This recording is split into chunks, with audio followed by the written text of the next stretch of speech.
మంచినీరు.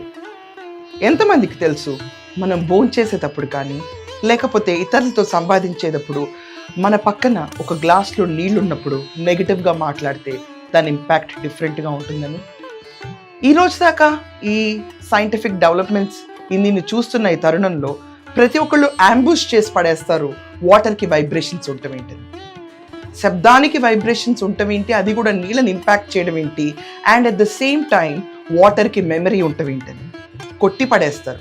కానీ ఎంతమందికి ఈ విషయం తెలుసు? ఋగ్వేదంలో దీని గురించి మెన్షన్ ఉందని. ఓం శ్రీ గురుభ్యో నమః. హరిః ఓం. ఓం ఆపోహిష్ఠామయో భువస్తాన ఊర్జే దధాతన మహేరణాయ చక్షసే. ఈరోజు పాశ్చాత్యక పోకళ్ళకు పోతూ టీవీ చూస్తూ ఇంటర్నెట్లో స్వైప్ చేస్తూ భోంచేయటం మనకు అలవాటు. కానీ ఒక్క విషయం మర్చిపోతున్నాం, ప్రతి స్వైప్లోనూ మనం క్రియేట్ చేసే ఎమోషన్ని, ప్రతి సౌండ్ వైబ్రేషన్ మన పక్కనున్న వాటర్ని ఇంపాక్ట్ చేస్తుందని. ఏది ఆలోచించి భోంచేస్తామో అదే మనకి ఎయిదర్ పాజిటివ్ ఇంపాక్ట్ ఇస్తుంది, లేకపోతే అదే విషంగా మారుతుంది. ఈరోజు భోంచేసేటప్పుడు నిశ్శబ్దతతో ఎవరితో మాట్లాడకుండా భోంచేయమని అంటారు. చాలామంది ఫిలాసఫర్స్, ఆఖరికి వివేకానంద అవనింది, గౌతమ్ బుద్ధ అవనింది, చాలామంది ఫిలసాఫికల్ వేస్లో దీన్ని ఎక్స్ప్లెయిన్ ట్రై చేశారు. ఈవెన్ సద్గురు. మన చేతుల్లో ఉన్న వాటర్ని పట్టుకుని మనం కనుక ప్రశాంతంగా గాయత్రి మంత్రం చదివి అదే నీళ్లు తాగితే దాని ఇంపాక్ట్ వేరుగా ఉంటుంది. మన చేతుల్లో ఉన్న నీళ్లు ఒక ఆవేశపూరితమైన మాటలు కానీ దుర్భాషణలో వేసినప్పుడు కానీ ఆ నీరుని తాగితే మనలో ఉన్న కోపం పెరుగుతుంది. కేవలం దాహం తీర్చడానికి మాత్రమే కాదు, ఈరోజు నీరు అన్నది మన జీవన నాడి.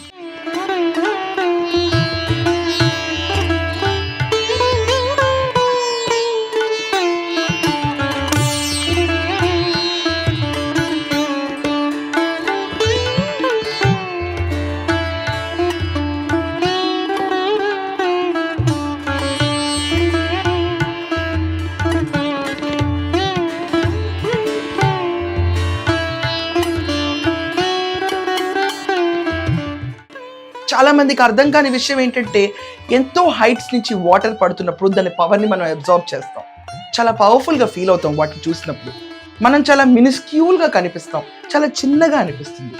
ఒక జల ప్రాంతం దగ్గరికి మనం వెళ్ళినప్పుడు, సముద్రంకి వెళ్ళినా, highest level of water falls దగ్గరికి వెళ్ళినప్పుడు మనం చాలా ఓవర్ పవర్డ్ ఫీలింగ్ వస్తాం. అది వాటర్ వైబ్రేషన్స్ ఉన్న కెపాసిటీ. మనలో ఉన్న భయం కాదు ఈ నీరు మన ఏం చేస్తుందో అని. అది ఏమీ చేయదని తెలిసినా కూడా ఓవర్ పవర్డ్ మూమెంట్ కనిపిస్తుంది. అది వాటర్ క్యారీ చేస్తున్న వైబ్రేషన్. ఈరోజు అదే టాపిక్ని మనం మాట్లాడబోతున్నాం.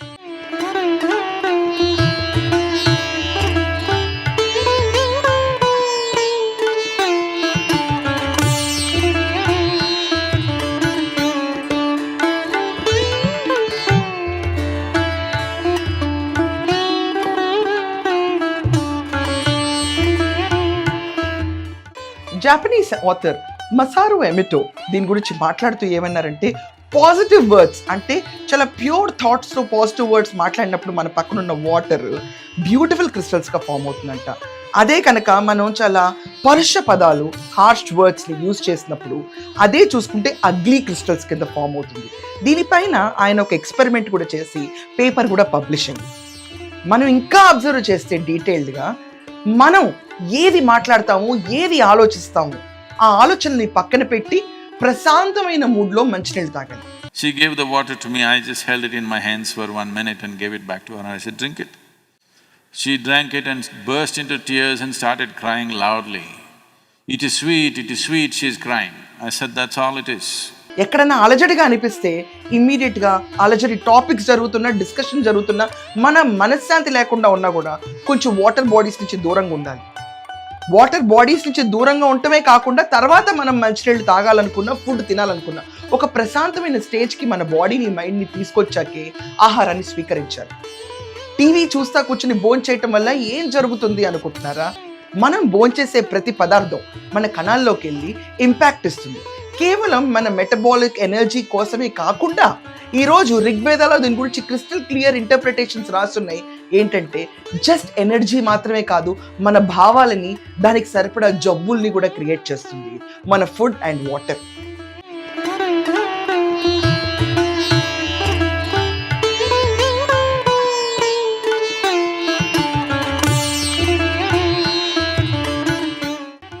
ఎవరు పడితే వాళ్ళు మంచినీళ్ళు ఇస్తే తాగకండి. వాళ్ళు ఏ భావంతో ఇస్తున్నారో మనకు తెలియదు. వాళ్ళు కోపంలో ఉండొచ్చు, డిప్రెషన్లో ఉండొచ్చు, బాధలో ఉండొచ్చు. ఆ మంచినీళ్ళు తాగినప్పుడు ఆ మనిషి యొక్క స్వభావాన్ని, వాళ్ళ ఎనర్జీ వైబ్స్ని మనలోకి మనం ఇన్కల్కేట్ చేసుకుంటాం. ఇది చాలా ఇంట్రెస్టింగ్ పాయింట్. ప్రతి ఒక్కళ్ళు మిస్ అయ్యి ఎవరైనా ఇచ్చిన మంచినీళ్ళు కానీ ఫుడ్ని కానీ ఏమీ ఆలోచించకుండా తినేస్తారు. తినే ముందన్నా కనీసం మానసికంగా స్టెబిలైజ్ చేసుకుని పీస్ఫుల్ అట్మాస్ఫియర్ క్రియేట్ చేసుకున్నాక తీసుకోవడం మంచిది. ఈరోజు క్రిస్టల్ క్లియర్గా మనందరికీ తెలుసు, ప్రతి ఒక్క ఇంటికి వెళ్తే ముందు ఇచ్చేది మంచినీరు. దాన్ని ఎలా తిరస్కరిస్తామని మనం ఆలోచించవచ్చు. తిరస్కరించక్కర్లేదు, కానీ అదే మన చేతుల్లో పెట్టుకుని దాన్ని స్టెబిలైజ్డ్ వైబ్రేషన్లోకి తీసుకుంటే అది మన శరీరానికి చాలా మంచి చేస్తుంది.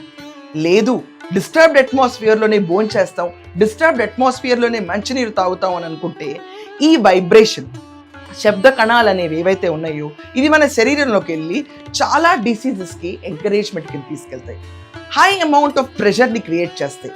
And this is the reason why మనకి నీరన్నా, తినే భోజనం అంతా అంత సీక్రెట్గా భావిస్తాం. కోటీశ్వరునికైనా కూడు గుడ్డయే కాని మెరుగు బంగారము మెంగబోడు. కాలమే కాకున్నా కర్రయే పామగును, ఇది వచ్చిన మట్టి కనకమగును. పండితుడు ఒక చోట పశువైపోవును, కుండు ఒక చోట మునిగమారు. వద్దురా బాబు ఈ ఆశలు పిచ్చిగాను, సాయి వద్ద చేరి జీవితం అనుభవించరు. ఋగ్వేదంలో అప అంటే మనం చూసుకుంటే ప్యూరిఫైయింగ్, హీలింగ్ అండ్ ఎనర్జైజింగ్. అంటే మనలో ఉన్న కణాలన్నిటిని ప్యూరిఫై చేస్తూ, మన భావాలను ప్యూరిఫై చేస్తూ ఎనర్జైజ్ చేసేదే water. At the same time మనకి జవసత్వాలకి బలం ఇచ్చి మనని ముందుకు నడిపేదే మన ఫుడ్. కోటీశ్వరుడికైనా అదే ఫుడ్, మామూలు పర్సన్కైనా అదే ఫుడ్. దేనికోసం ఈ ప్రాకులాటలు?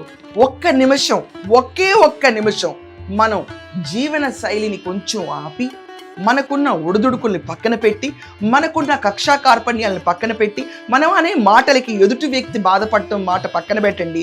పక్కనున్న మంచినీరు, తినే ఆహారం కూడా దీనివల్ల కలుషితమై మీ ఆరోగ్యాలే పాడవుతాయి. ఇది జస్ట్ ఒక ఫిలసాఫికల్ వే ఆఫ్ లివింగ్ కానే కాదు. ఈరోజు మనం చూస్తే ఆఖరికి జపనీస్ ఆథర్స్ కూడా ఇదే తీసుకెళ్తారు. ఇదంతా కాకుండా కైజన్ మెథడాలజీస్ అవ్వనండి, రేకి అన్న మెథడాలజీలో అవ్వనండి, ఆఖరికి ప్రాణిక్ హీలింగ్స్ అవ్వనండి, ప్రతి పోడియంలోనూ వాటర్కి హైయెస్ట్ ఇంపార్టెన్స్ ఇస్తారు. అలాగే ఫుడ్కి కూడా. ప్రతి ఒక్క mechanism of philosophical development and improvement of life styles ప్రతి చోట మనం అబ్జర్వ్ చేస్తే మన ఫుడ్కి హైయెస్ట్ ఇంపార్టెన్స్ ఇస్తారు. రెక్లెస్గా ఫుడ్ తినకండి, రెక్లెస్గా వాటర్ని తాకండి. ఒక ప్రాపర్ వేలో ఫుడ్ని కన్జ్యూమ్ చేయాలి. ఒక స్టైల్ ఆఫ్ కన్జంప్షన్ అనేది ఉంటుంది. మీరు for example for a change లేదు, దీన్ని అవుట్బర్స్ట్ చేయాలి, ఇదంతా ఒక మిత్ అన్న ఫీలింగ్లో మీరు ఉంటే కనుక I want to ask everyone, ఒక్క 21 రోజులు మీరు తాగే వాటర్ తాగే ముందు 3 సార్లు ప్రతి గ్లాస్ ముందు గాయత్రి మంత్రం జపిస్తూ ఆ నీళ్ళని మీ చేతిలో ఉంచుకుని తర్వాత అదే వాటర్ స్వీకరించి చూడండి. ప్రతిసారి రిపీట్ చేయండి. 21 రోజులకి మీలో తెలియని మార్పులు చాలా మొదలవుతాయి. ఇదంతా కాకుండా పాజిటివ్ థింకింగ్ లైఫ్ స్టైల్లో కూడా వాళ్ళు ఇన్కల్కేట్ చేసేది వాటర్ థెరపీని.